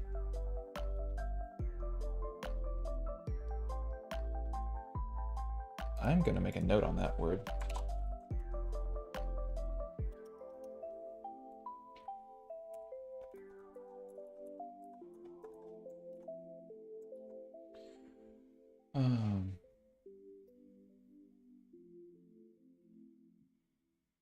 Tag productivity. Huh? Yep. Productivity. Programming. We also had the related would be asynchronous communication. That's where we shot from. Back in the day, the calendar app on the Mac was designed to look very much like actual desk calendars, down to the appearance of torn pages. I hate physical calendars. I drastically, vehemently prefer electronic calendars. I'll pencil you in.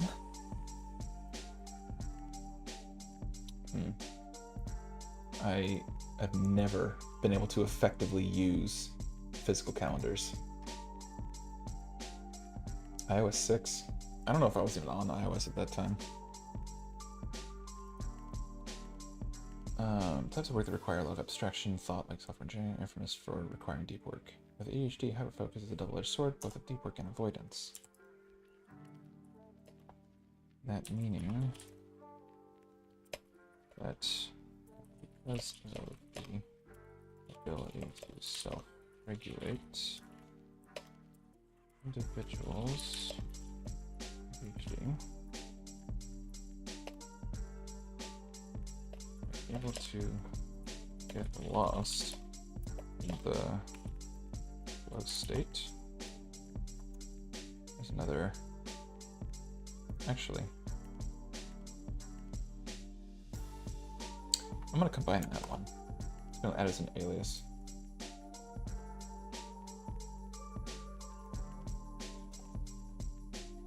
And you get lost in the flow state. And what they are engaged with is both interesting and stimulating for them. The product of this diverging one's neurodivergent disorder is a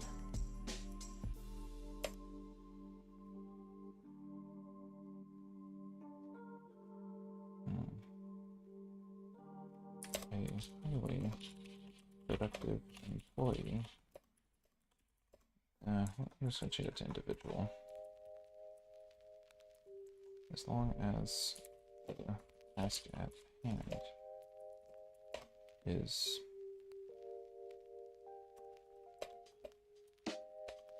fits the criteria for what the individual finds. I'm ready to refactor this.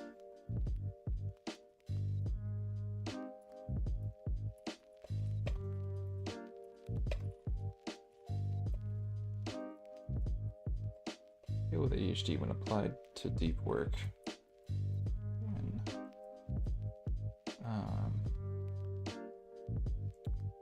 not applied. People with ADHD performing.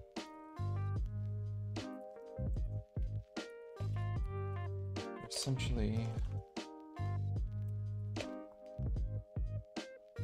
a nuke, a nuclear warhead of effort with the view,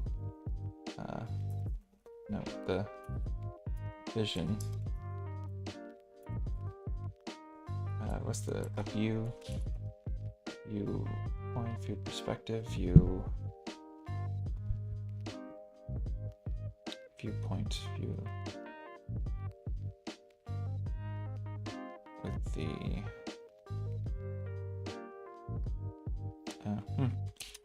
view of a sniper scope.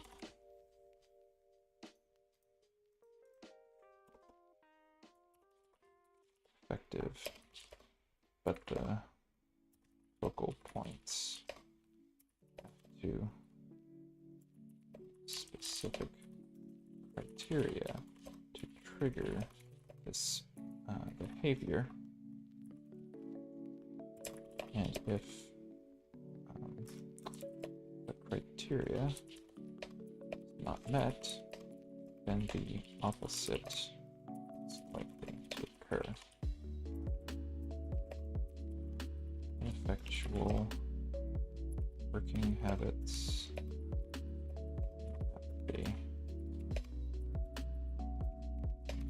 towards the task at hand. Okay, I need to refactor some of this, but just like files and folders, I guess. So that pop-up was Wikipedia. Is that an Obsidian plugin? That was Alfred launching the dictionary application on macOS. I think you can probably get Dictionary on iPad, but it is the Dictionary application that I launched. Wafts, in a sense, you could say that, though. I think that's closer to being a visual metaphor than being skeuomorphic. Probably the most obvious example of skeuomorphism on a computer would be in audio.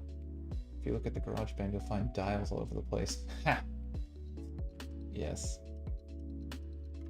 The visual interface is trying to be reminiscent of the analog world. Interesting. Skeuomorphism. I'm going to have fun making a note on that. The bookshelves on iBooks is another good example of skeuomorphism. The same thing is in my department's medical software. The scheduling appointment lines for different healthcare providers is literally a bookshelf of books in the application. That's funny. Yeah, if it is effective and actually helps you with what you're attempting to do, yeah. Hey, Omar, if you have some social link that you would like me to link, I actually want to make a note of you because you gave me this idea for skeuomorphism. So I want to make sure I know where that came from. So if you have a social link you'd like to share, drop that down. Though you might need to take out some of the .com stuff. I don't know if it'll let you post links, but like, let me know something. The design of everyday things. I love a good book recommendation.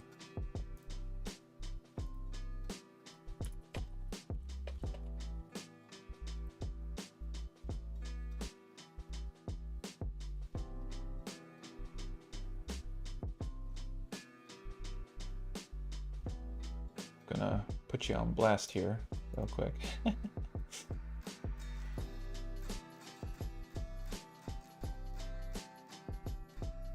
Oh yes, I remember you following me. Oh, and talking to me. Yeah, okay. Name to face. I'm horrible with names. I'm way better with faces, so now I can place you.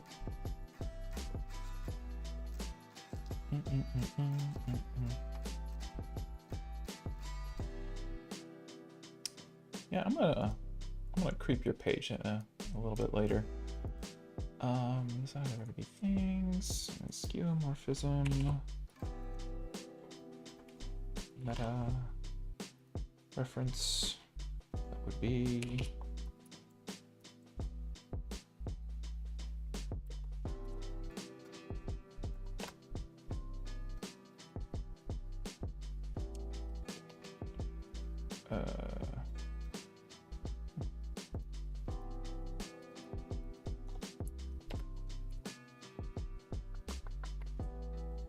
this one, a tag.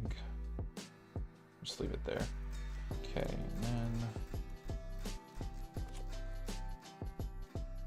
actually I'll just do this after in case you don't want any sort of personal stuff shown out here. But okay. I will check that out after the stream. Okay, The Chosen One. What do you think about the complexity of your Zettelkasten over time? On the one hand, I understand that the more ideas are in there, the more connections you can see and the more value you can get. On the other hand, wouldn't it become more complex to maintain, since every note will have way more potential notes linked to it, so the linking process will not become harder? Depends. My thoughts about that, and all this is really just down to personal interpretation and approach.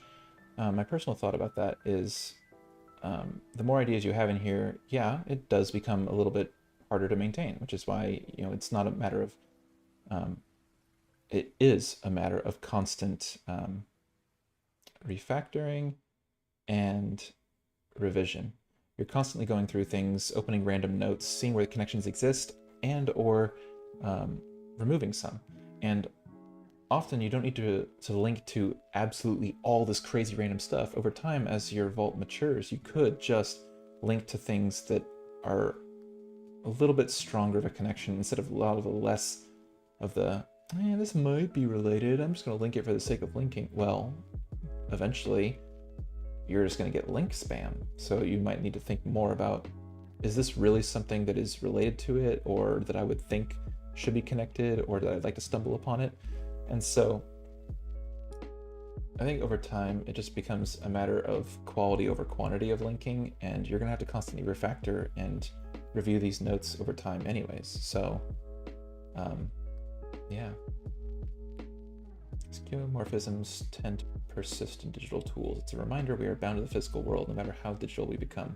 And we are visual creatures. As much as I love terminal applications, sometimes a GUI application is just more effective and better for the job. Not because it's more efficient, but because we understand, interface, and relate to it better. That is a note I need to remember to make.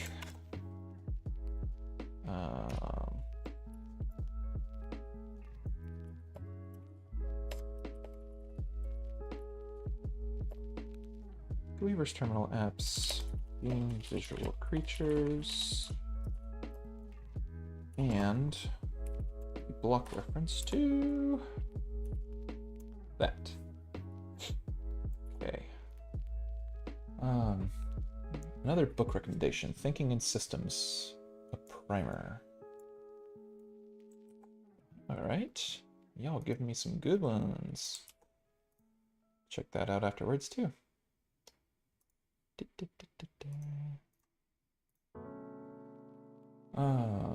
You won't find much except bad jokes and memes. Even my Substack is basically div. Awesome. I'll check my DMs after. Thank you. Productivity, programming. Result of focused effort is the act. Result of focused effort. Concentration is something that requires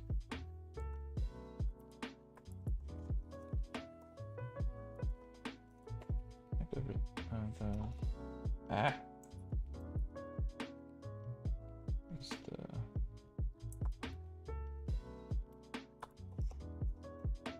focused effort.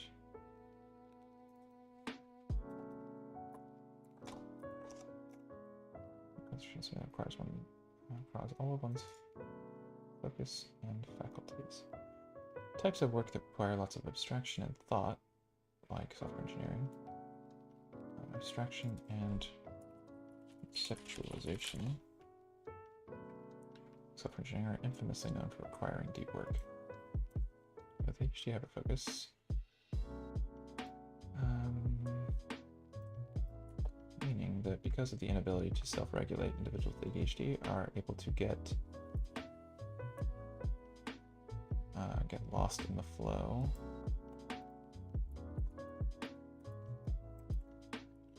In the flow state,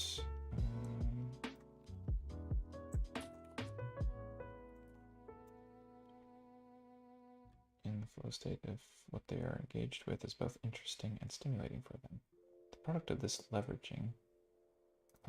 leveraging one's neurodivergent disorder is a highly productive individual as long as the task at hand fits the criteria for what the individual finds stimulating. People with ADHD performing deep work are essentially a nuclear warhead of effort with the field of vision.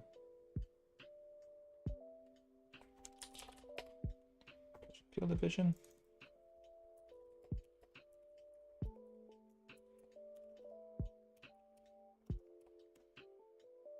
Field of vision. Spatial array, visual field.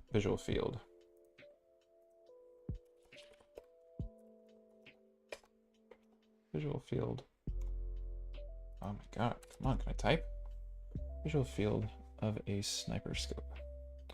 Effective, but the focal points have to meet specific criteria to trigger this behavior. And if the criteria is not met, then the opposite is likely to occur. Ineffectual working habits and apathy towards the task at hand. On that note, I actually gotta do the sleeping thing now. Thanks for the diversion, it was fun. I'm gonna geek and read manga. Thanks for coming to the stream, and for the very engaging and good conversation. It was a very nice stream. I actually really enjoyed this one. I may just start doing more of the Obsidian streams. I haven't been great about streaming during the holidays, not that I really should, even though we're not really doing anything because of the plague. I'm just not really good at balancing a lot of the things I have right now. I was trying to finish a class before the end of my term, and I'm going to tomorrow. But I need to stream regularly to be on a schedule, make it a habit. But these note-taking streams are fun, and I get a lot done, surprisingly. But I am also wanting to learn more about the web stack, but I think people just watching me learn programming are going to be less interested unless I'm doing something and building something live. I don't know. I need to figure out my life. Deep work. I think that's good for deep work. I got it linked to all kinds of stuff.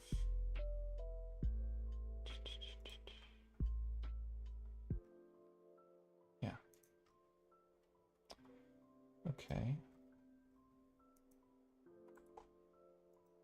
So we got doom scrolling.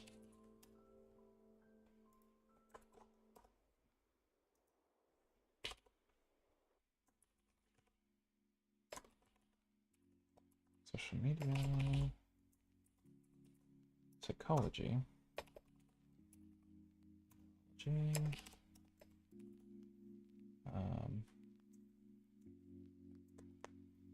OxySmart, early start. Where do you live? I'm over here in California. It's like 7 almost.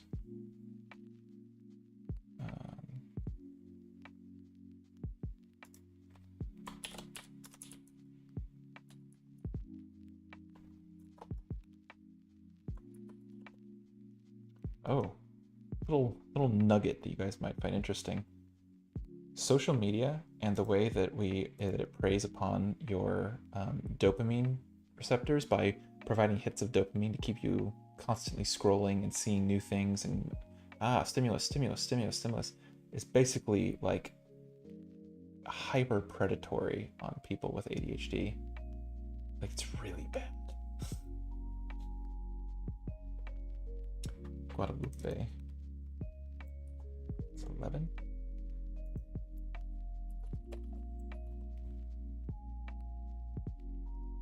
Archipelago? Huh. Wow. That's neat. Cool. Wait, France? That's really cool.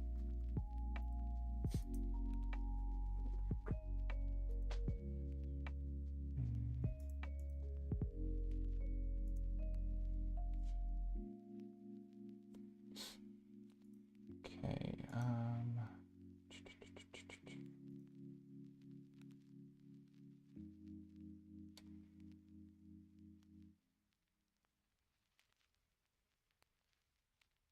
okay, I still got some notes to make here. But top of mind, we did get some good work done today, even if I got some new ones to work on. All right. Well, this was actually planned to be a 2-hour stream, and we've done it and gotten a lot of great work done. I do plan and intend to stream again tomorrow at 5 o'clock my time. It's on my Twitch stream, and I am going to try and be better about consistency, because I'm not. But yes, as for what I'm streaming tomorrow, I may do some playing around with the web stack. I do a lot of programming as well, so I'm trying to balance both programming and my Obsidian content, because my channel is primarily about Obsidian right now, especially until I bring up and launch my course on Obsidian. But I am very much wanting to get more into the web stack and actually build tools like progressive web apps and things like that. So that's going to be what I'm trying to balance. The stream content and ultimately my YouTube channel will be like a mix of all these things. So we'll get there when we get there. But the stream is over, but we're going to go raid somebody. And who can we raid? Oh, I know Chow here, I think. He's actually in the server for YouTubers that I'm a part of. Why don't we raid him and just share the love? Actually, let me do this first. I need to be better about these transitions here. Oh, hey. Well, thanks for stopping by, even if it is a little towards the end of the stream. I should be back tomorrow at 5 p.m. Ah, it's me. So, let us go and raid Chow.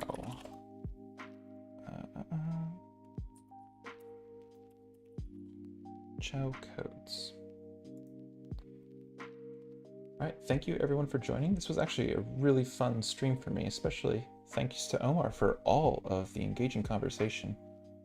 Really, really, really nice. Thank you all for being here, and let's go raid Chow. 3 viewers. Alright, oh wow, awesome. Alright, see you all next time.